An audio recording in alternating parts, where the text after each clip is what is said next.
All right, and we are live. Hello, everyone, and welcome to Gorgeous Growth Podcast, where we discuss strategies to take your brand to the top. I'm your host, Oscar Guerrero, and today I'm joined by Ian Murphy. Ian is the president of BosleyMD. He has over 30 years of expertise and has represented many brands in the beauty industry, including Redken, Wella, BioBionic, and is currently at BosleyMD, which is the leading hair authority when it comes to thinning.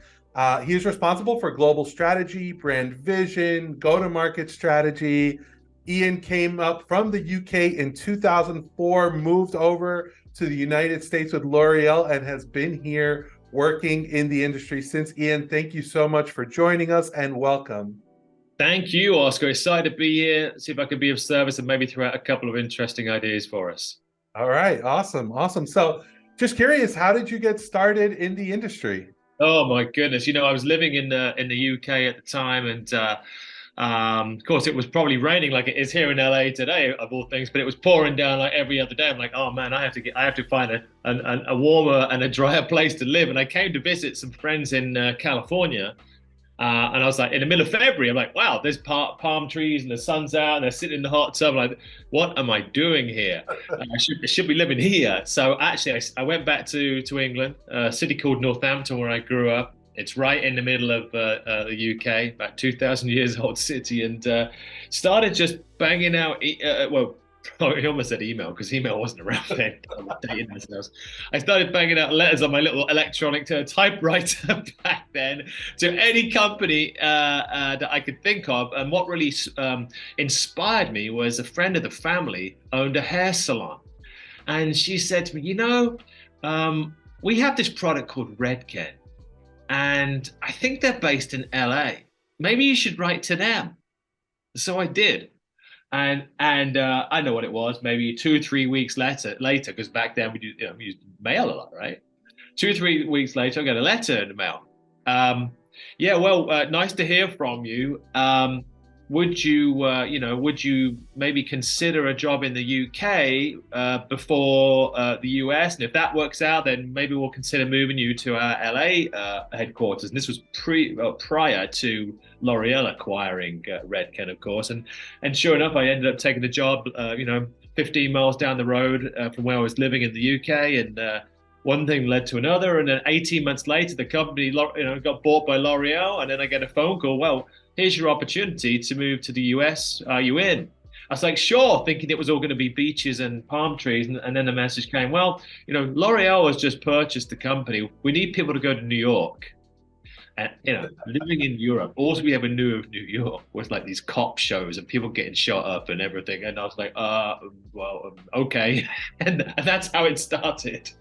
That's amazing. That's amazing. That kind of that echoes another story that I heard recently from another guest of our podcast, where she was a student, and again, she was really interested in working in this company, and she just wrote to them and reached out to them. Yeah. And it took a little while, but she heard back from them. There was some back and forth, and eventually she got an interview, a job, an internship.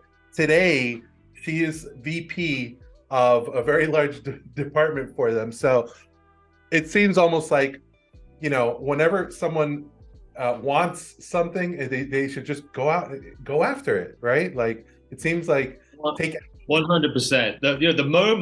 The moment we leave the house, as one of my mentors, Jeff Hancher from a Leadership Forum podcast, says to me, we are lapping the person on the couch. And if if it's up to be, someone's got to be that leader. Someone's got to be in that position. I remember going back to the UK. I wanted an Air Force scholarship to learn to fly, and I was told, oh no, thousands of people are going to be applying for this. You haven't got a chance. I'm like, no, you know what? Sometimes you just got to put your nose in there and your application in and make yourself heard. And I got that scholarship, and I learned to fly. But in this case, like anything else, like you just mentioned that individual there, sometimes we just have to have the confidence to say it's going to be me. That's right. That's right. So tell me, Bosley, what's going on over there now? I mean, I Wow. remember like there must be a big transition over the years for sure. I remember Bosley, I don't remember when, but I remember that my first introduction to Bosley was always about hair loss for men. Yeah. So how has that stayed the same? How has that changed? What do you see trending? Yes, there's a lot to unpack there, by the way. You asked about 5 questions in 60 seconds or something. All good ones, by the way. I think you got to start with the broader picture. Now, what is going on in this space? Because in the beauty world, we see a lot of things. Bond builders are very hot right now. Certainly, hair color is still evolving and becoming more maybe gentler on the hair, more predictable. And although there's a fashion element that it always will be on hair color, but there is definitely, when looking at market research, whether it's the IBIS market research studies or Mintel or Nielsen or Klein, they all tell you one thing, that one of the biggest areas of growth right now, no pun intended, by the way, is this hair loss marketplace, and how consumers realize that, especially women, if you don't have hair, you can't color it. And I think traditionally, if you look at this gender mix here, and I'll try to be gender inclusive here because silly times have changed right there, right? Yeah. I think the female race side of our humanity, typically, as women get older, they cut their hair shorter. Well, those days are kind of ending, and now women are having more of a, why not a question mark. And we've certainly seen that in terms of women searching for solutions to keep their hair strong and thick and full, and avoid things such as the part that starts getting further apart. Us guys, we have the problem with the receding hairline, and women often have the density issue and their part getting thinner. So I think women have been, and you and I alluded to this when we were in our pre-chat here, how some of the trends in this marketplace have changed. Going back 30 odd years ago, this marketplace was focused on solving men's thinning hair issues. In fact, I remember when I was living in that apartment in New York, working for Redken all those days ago, how Nioxin had these little plastic hair catchers or rubber hair catchers that you would put in the bathtub, and you would count the hairs after using their products. And hopefully after a period of time, there was less hair coming out, right? I don't know if people want to do that today. But that's how it really was. It was so focused on men, because I don't think there was either an awareness or a demand or even the solutions available. Fast forward to the last 5 or 10 years, and the competitive landscape out there has completely changed.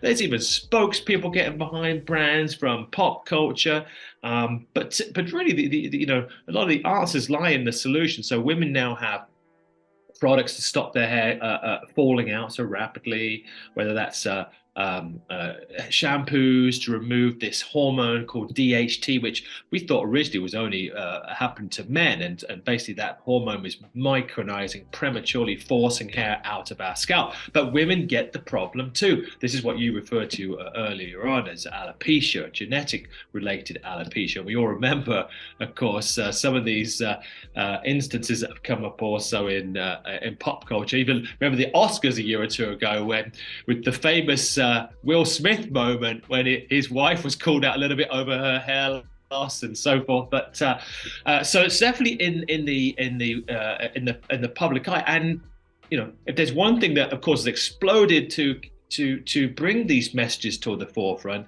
is that social media has provided women an outlet to voice, to be heard. And we've seen there are many different cases of hair loss that were never really heard or considered, or maybe the best word is acknowledged. Look at the women who suffer from hair loss through postpartum, after pregnancy. I remember when my wife gave birth to our daughter about, 4 years ago. And hair's coming out. You work for this damn boss company, fix this, will you? Imagine that.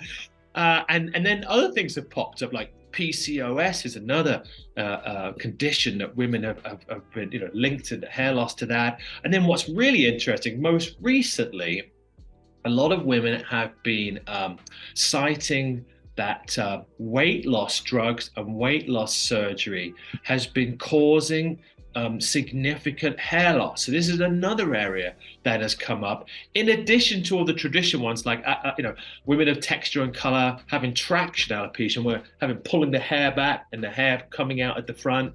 So there are many different various forms of hair loss that have been acknowledged, and as a result, solutions have come up, different brands have appeared. So it's a way more gender inclusive world now that we live in. Yeah, we definitely have to be. I mean, I'm exposed to all of this. Believe it or not, my wife is a hairstylist. And we obviously at the end of the day we share a lot about what we face. And the interesting thing is that because I work with beauty and wellness brands, and she's actually kind of I think in the trenches using the products. Yeah. It's always interesting to have an exchange, because I'll tell her, hey, I interviewed or I met a brand owner that has this product, this solution. And then sometimes we'll actually go out and, she'll go out and try it. But this is something that I'm super aware of because I hear about it often, and you said the magic word there, solution. So you as a marketer can understand this. And, years ago in the beauty space, of course, Neutrogena were famous. This problem solution was their kind of platform. And just like we went through this pandemic, we have this problem, and then a bunch of companies and smart people got together in rooms and figured out how to develop vaccines. And whether you're on the left or right side of the vaccines, but there was a technological solution. It seems like when we are faced with problems, it brings forward the most amazing technology that can provide solutions that we never had before. And this has certainly been the case with hair loss too. I mean, years ago, of course, minoxidil was developed as a clinically proven drug that you could put on the scalp. And after 60, 90, whatever it is, days, you would then hopefully see that the rate of hair shedding would reduce and new hair would start appearing. There are certainly other drugs that have been created, as finasteride and other things. There's hair lasers. I mean, technology has always come up when we've had a problem to solve. So I think that's been another interesting evolution in this space as well, as more different products are coming to the forefront. I never imagined in my wildest dreams that this company that I co-founded 12 years ago would no longer be just a shampoo company. One of our top 3 selling SKUs now is a supplement, a vitamin, right? It's not a shampoo, it's not a conditioner, it's not something else. It's a supplement. And this has also been, I think, been identified in some of the global studies out there as supplements have this booming effect that people are looking again, finally acknowledging this inside out. yes, that's perfect. Yeah, absolutely, 100% agree. It's actually why I found that, like, at one point we were working with beauty brands, and those beauty brands were mostly skincare, hair care. And then what we started seeing was more and more of even the same brands and other brands were releasing supplements to help you kind of on the beauty side. So yeah. I was like, we're no longer just like strictly an agency that works with beauty brands. We also work with wellness. That wellness has to do, like you mentioned earlier, could be a side effect of bariatric surgery that, people are seeing their hair thinning, but that could also be because the body's not absorbing the vitamins the way that it used to, right? So now they might have to have some kind of a supplement to help them with that. No doubt about it. I don't think it's a secret that arguably the quality of the food we buy at the supermarket today is maybe not as good as it was several years ago due to mass production and other things, pesticides, So to get quality food in our diet and quality supplements seems to be important. It's funny. My stepson laughs at me when we sit at the table about to eat because I have this little jar full of supplements. He looks at me, shakes his head, "How are you going to eat all those?" And before we used to take maybe a multivitamin, right, 15, 20 years ago, and now we got something for skin, something for hair, something for joints, something for, I don't know, immunity, and the list goes on. And you've got this whole thing here, which that brings up another evolution, which is whether it's supplements or anything else. How do we improve our delivery systems in the different products or brands that we own, whether it's a hair color delivery system, or it could be a hair care delivery system, or something else in our beauty world. How do the delivery systems get improved to help our lifestyle? One thing what we're actually doing, a little shameless plug here, is one thing that we're doing here is launching jelly sticks that actually taste nice and you want to chew them and eat them, and there's all your vitamins in these jelly sticks, with reduced sugar as well, thank God. But that's one way of saying, okay, how I need these supplements, but I don't want to be eating these 10 pills. How do I make this more of an enjoyable, digestible process? Yeah, absolutely. I think that we're definitely going to be seeing some changes. Like you guys are innovating already with jelly sticks. So I mean, there are definitely going to be some changes as far as like the delivery is concerned, and these are things that we obviously need. Now, you mentioned earlier that social media seem to help voice the concerns, and one of the things that I noticed in your social media is that you have this thicker hair Thursdays, right? That's right. So is that what purpose, what innovate, what made you do that? Well, exactly. Great question. And today is a Thursday, right? So there That's you right. go. Great timing for that. This was meant to happen on Thursday. Suggestions. So some of I think your audience who maybe are upcoming brands and leaders. One of the things I wish I had earlier in my career was a leadership mentor group that I could have been involved in, because I certainly made plenty of mistakes in my career. Goodness knows I would like to go back and fix a few of those, but hey, that's just life, right? So I belong to a group. Again, this guy, Jeff Hancher out of Pittsburgh, he has a leadership group, and he has different levels of folks who are like entry level, further up, and senior leaders. And one of the things that came out of one of our mastermind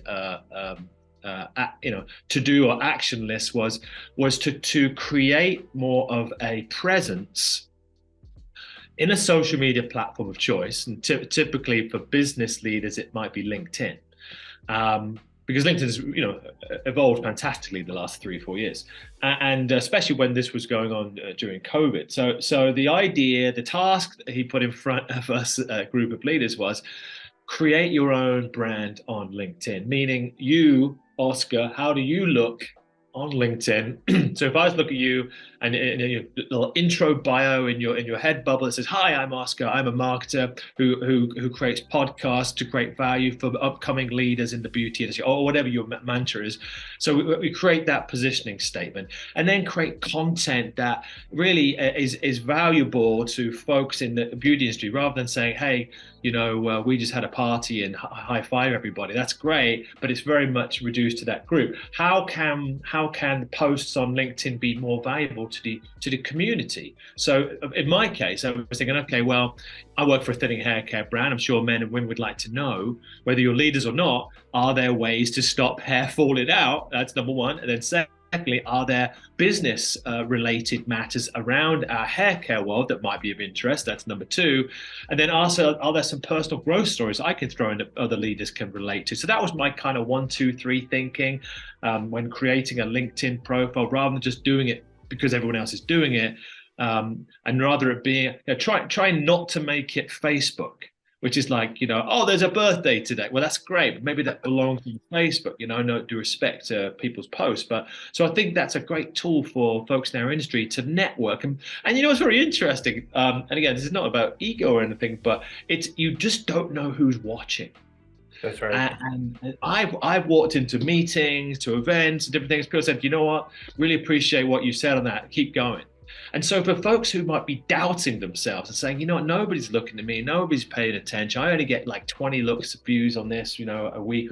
One of those 20 really could be a future stakeholder, could be a future boss, could be a future recruiter, because folks are going to LinkedIn to look for talent. So That's that, there's many good reasons to do that. Oh yeah, absolutely. I second that also 100%. I mean, my personal experience is just that. And of course, I believe that everyone goes through these moments of doubt. And it's like, am I doing the right thing? Even I have a colleague of mine has his own agency. We're friends. I mean, he's the competition, but to me, it doesn't matter because it feels like there's so much out there that there's enough for everybody. And I think he puts out some great content and he was kind of doubting himself, like, man, I don't know if this is working. And just today I saw him mentioned on a list of people that should be followed because of the value that he's providing. So I agree with that 100%. Just keep going and you'll see, like, you never know who's watching and eventually it will pay off. And I do think that the main thing is just provide value and be out to help other people, and you'll see, like, it all works itself out some way. Absolutely right. You had mentioned also something earlier about that individual who was talking about taking their brand in an omni-channel fashion. That's certainly been a huge trend these last couple of years, and we've had to make that shift because of COVID, and it limited brick and mortar. It limited getting outside the house. So it forced us to change our technology, change our approach. Same thing happened here at Bosley as well. And it really, again, for us thinking about as marketers and leaders and thinking about, well, how do I be relevant, but at the same time unique? And I remember, years ago sitting in consumer market research meetings where sometimes we'd do it one-on-one. We'd sit in front of consumers as they'd file through the door and put ideas in front of them. And we would basically measure them when we were thinking, this is a good idea or a bad idea. Basically 2 questions. Is this a unique idea? Okay, yes, no. And is this a relevant idea? Because you can have a unique idea, but if it's not relevant to your audience, then you're only serving yourself. If it's a relevant idea, but everyone else has it, then where's the value in that? And now you're in a price game. But if you can get in that sweet spot, that top corner, this is a great idea. No one seems to have it, and it's what everybody wants. So that's almost like a good little grid to use. Again, if some of your audience is saying, hey, I've got a magical idea, go do research, right? Find out if it's unique, does anyone else have it out there? Is there something similar? What makes me different? And then secondly, is it really relevant? And that's where we sometimes get into that block a little bit, that kind of sense of ego. No, damn it, I know it's a good idea. But when you get out the house and you talk to some of your audience and find out, well, is this an idea, a good one? Is something you'd buy, how much you'd buy for it, and what would be the price? And then you get a sense, as you know, as a marketer, whether this thing really has legs. Yes, absolutely. Absolutely. And that's really what we did with Bosley. So when you had asked earlier, I'm still unpacking that question of 5 questions you asked me. I had left Bosley after a few years to go and be involved in some other organizations. And then 4 years ago, the company called me back and says, hey, can you come back and take another look at this? And one of the first things I did was, okay, how unique are we? How relevant are we? So I know this system works. And one of the questions I had to ask back then was, where is the consumer today? Because in the thinning hair world, consumers were in the salons back then. 20 years ago. And then with the internet, with our phones, technology, it changes. Now you can buy, and it doesn't have to be thinning hair products, but let's use that as an example. You can buy thinning hair products on QVC in home shopping, Amazon, companies' websites, right? You can go to mass marketplaces, Target and Walmart. They've all got high-end brands coming in there now. Look at what Target did with Ulta. Same with Sephora going into Kohl's. Who would imagine that happening 20 years ago, right? People would laugh you out of the room. Right. Uh, and then, of course, there's still hair salons and drugstores. I mean, now drugstores have upped their game as well. So I had to, just in this particular case study, we had to say, okay, well, where is the thinning hair consumer going? Well, they're going to all these places. So we can't just necessarily be a salon company. We need the hairdresser credibility and belief, and that's great. But if we do that, then we can't serve the large majority of consumers. It wasn't just about a land grab for the brand. It was about how do we serve, and that's kind of in the mission statement. And that comes back to, again, another great point for brands when you're starting off. Write your mission statement. Don't be attached to it. Go talk to your stakeholders, partners, customers, and run it by them, because that's what we did, and it evolved 2 or 3 times. And most recently, our original vision statement was to talk about how we would be the world leader in providing superior thinning hair products to women and men worldwide. Well, we changed that into providing superior hair growth products to women and men worldwide, because what we were seeing is people want to be more attached to a win rather than a loss. Growth versus loss. It's an interesting dynamic. And that seemed to be something, especially on social media, that's important, because no one wants to go on social media and say, I lost all my hair. Right. But we do want to go back and say, I've got amazing thick full hair and here's how I got it. And so it's little idiosyncrasies like that can turn the ship the right way. And so that's why with our brand, it was like, okay, where is she and he, or them, they shopping, and how can we adjust our distribution strategy in that fashion? Which really, you need partners too. And I'm sure that you're aware of this, and also. Oh, absolutely. And I'm a big believer.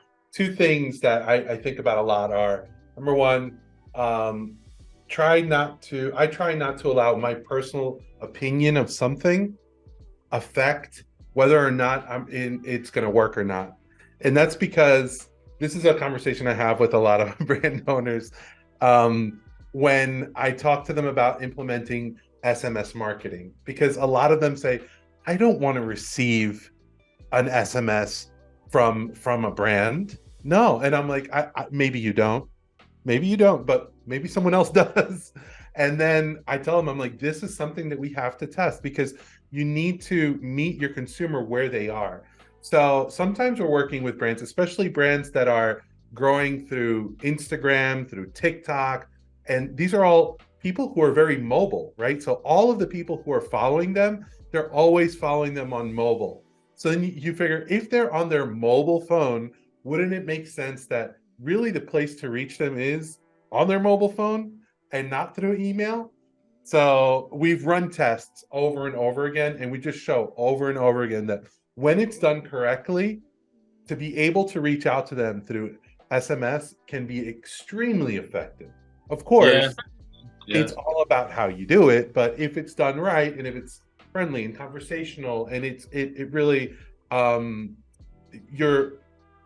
you're crafting the creative for the medium the correct way, then it works well. Yeah, absolutely right. Another one that's come back full circle has been postcard marketing. Yes. Right. It's been crazy. I've been getting postcards in the mail thinking, are people doing this again? The only downside has been the cost of postage is a little bit restrictive. But if you were a salon maybe in a certain zip code, that could be an interesting tactic today. Absolutely. Yeah. That's funny, because even in the direct to consumer world, there's a company called Postpilot. We're partners with Postpilot, and they do that. Like, that's specifically what they do. They basically just send out postcards. They're able to get the addresses through people's emails and decode them somehow and send them out. And then you can actually track your ROI by just creating a coupon that's specific to that postcard. and then you can Yeah. see like what it produced. But what they're doing is interesting because like you, I was like, are are we going back to this? And yeah, and it's working for some. So Yes. you never know. That's awesome. Thank you so much for sharing all that with me and with us. Um, any other changes or trends that you see in the industry that might be coming in, say, the next 5 or 10 years? Mm. So again, sustainability is a big deal. I think in a packaging sense, it would be great if we can get further along the road there. There's certainly been more recycled plastics, ocean-derived plastics. Hmm. If we can get to more of a carbon neutral point of view on packaging at some point, I think that would be a fantastic contribution to the quality of life on the planet. I think that would be amazing. Certainly, we're going through an ongoing ingredient, I think, vetting that we've seen over the last number of years. I think that's probably going to improve more transparency about what's in the bottle and why you need it. Certainly, I remember when I married my wife, I went through her closet and said, you know what? Why is it? You don't want that. You don't want this. And she looked at me like I'm crazy. But there's an education portion here too. So I think there's more of maybe a less smoke and mirrors and more transparency between brands and consumers, certainly, and make the consumers more stakeholders in what we want to do. And then, like I said, product mix is getting more to this well-being, holistic well-being direction. Certainly is something that we're doing as a brand, and it's always seems to be challenging to find these famous two words as a marketer: white space. Hmm. And that's where it really takes a lot of creativity to find these opportunities that weren't there before. You look at brands like Olaplex. We all knew that there were products slightly out there that could fix and support chemically treated and fragile hair. But that was an amazing think about that amazing concept that was launched, and now they're being emulated and copied in multiple fashions. And go back to Moroccan oil. Yeah. I mean, everyone had a type of oil out there, but the way that was really embellished and owned and romanced became a whole movement in itself. So these trends come along where the brand owners tell the story in a particular fashion, and it really then becomes something much bigger. I think the whole healthy hair supplements concept, when you look to, many times we look to Asia for ingredient stories and delivery systems. Certainly over there, these collagen skincare pouches that you slurp have been very, very popular.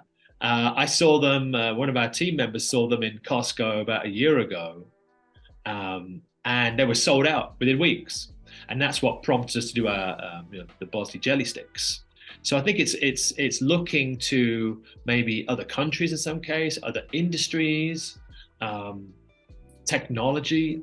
There is a very interesting lab that our organization is working with at the moment, which is coming up with another technology which I think will help hair consumers in a huge way in 2024, which I'm super excited about, which really looks at what drives the quality of health of the hair follicle. So trying to make the microscope go deeper almost to find out what is happening. And I think as science and technology evolve, so we can find more solutions along the path here too. So I'm excited about what some of these trends that are coming on. Certainly, we've seen when you look to the beauty space, a lot more ethnic-owned brands coming to the forefront. That's certainly been a hot spot these last 12 to 18 months, recognizing that women and men of color who have different textures of hair maybe need something that's more tailored and custom to them.